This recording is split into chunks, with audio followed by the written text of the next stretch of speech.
natin nalituntunin ng broadcast, nandito naman yung mga taga-KBP, dapat yung mga kalaban ng Estado hindi na ini-interview. Pero yung mga traditional mainstream media, ang mga yung nag-i-interview, nagpaliwanag ka, alam niyo na, maurirat po yung mga newsman. Pero pag sinabing fake news, pati sila hindi na naintindihan yun. Dahil wala naman yung fake news talaga yun. Distinguished members of the Committee on Public Information and Mass Media. At the onset, allow us to thank you for giving us the opportunity to freely address the representatives of the Filipino nation and duly elected public servants. Kami po sa Suara Sub Media Corporation with business name Sunshine Media Network International o SMNI ay isa pong kumpanya na duly registered sa ating republika at binigyan ng state franchise ng Kongreso at nilagdaan ng Pangulo. Ganon din po ng certificate of o ng permiso ng National Telecommunications upang magsayang papawid dito po sa ating bansa.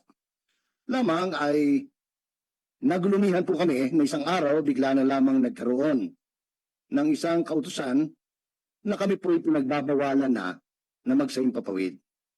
Ang feeling ko namin, nung matanggap namin ito, parang napaka-whimsical at capricious ng kautusan ng NTC, gawa ng wala naman kaming natanggap na pasubali na meron kaming hinaharap na kasong administratibo kaya o technical na kami lumabag sa aming CPC, Certificate of Public Convenience.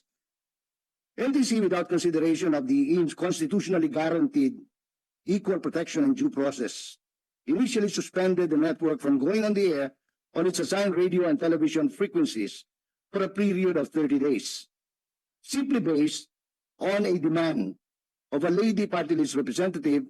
Not content with this, NTC, instead of providing the network the opportunity for fair play, issued a cease and desist order for an indefinite suspension solely upon the probing of some congressional district and party list representatives. NTC cited the House resolution calling for the suspension of the CPC, anchored principally on 4 allegations of violations of the state franchise and 1 violation of a previously issued suspension order. Mr. Chairman, we maintain our stand that we are not in violation of our state franchise and of the Republic or under Republic Act 11422, which is cited as the basis of the NTC's indefinite suspension.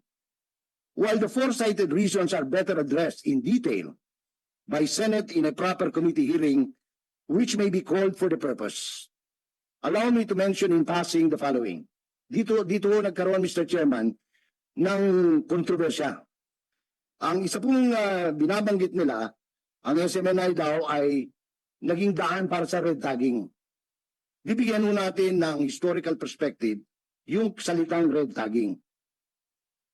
Yung pong mga pagre-red tag o pagtawag na front organization, yung Kabataan Party List, yung Gabriela, yung ACT, o Alliance of Concerned Teachers, ay hindi po nanggaling sa media.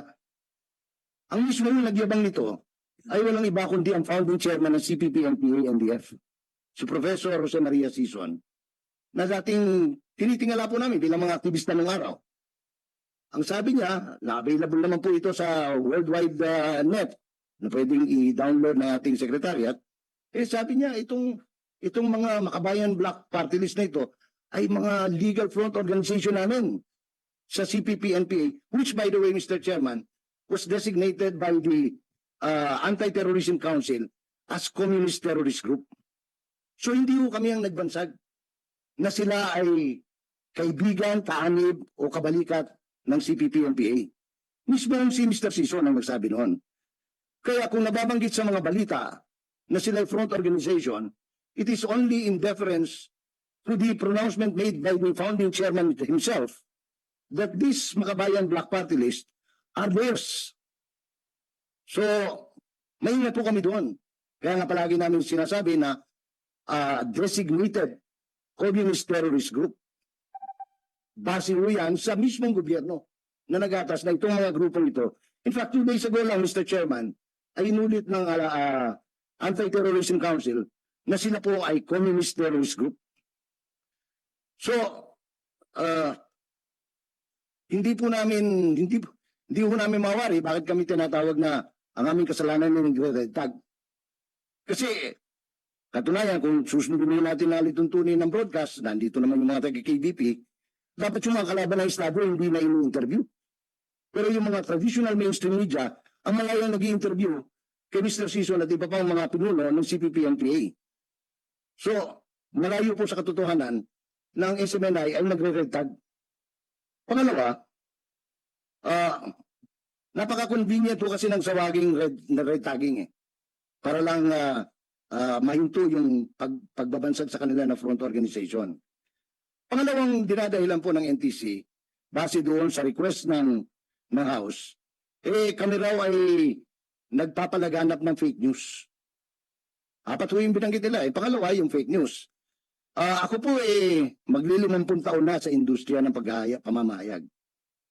At ako rin po ay nagturo. Wala po akong natatandaan na salitang fake news. Katunayan ng fake news, Mr. Chairman, ay isang media jargon na kinuha ng mga PR specialists para pagka mayroon silang kliyente na nasasangkot sa kontrobersya, halimbawa corruption, o pambababae, o panlalaki, ang mabilis na sasabihin, huwag niyo intindihin yan, fake news yan. Pero totoo niyan, sa larangan ng pagbabalita, ito lang mo alam ko, sa tagal ko sa industriya, breaking news.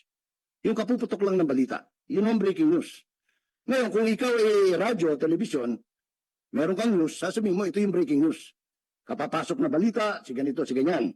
Ang tabayan ng detalye. Tapos, meron din pong developing stories, kung tawagin.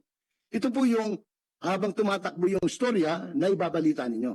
Sa makatulad, hindi nakukumpleto pa yung istorya dahil developing, nasusunog sa NEIA, ganito, ganyan. Pangatlo, meron ng pong tinatawag na featured stories.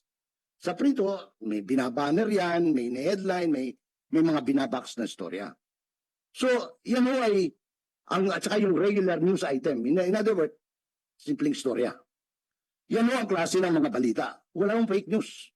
Ulitin ko, Mr. Chairman, fake news is a media jargon coined by PR specialists and crisis managers to parry prying newsmen on controversies or controversial issues involving scandals. SMNI aired a standard question. Nagsimula ko kasi ito nung magtanong yung isang anchor namin na, uy, totoo ba na 1.8 billion yung traveling expenses ng Kongreso, ng Speaker?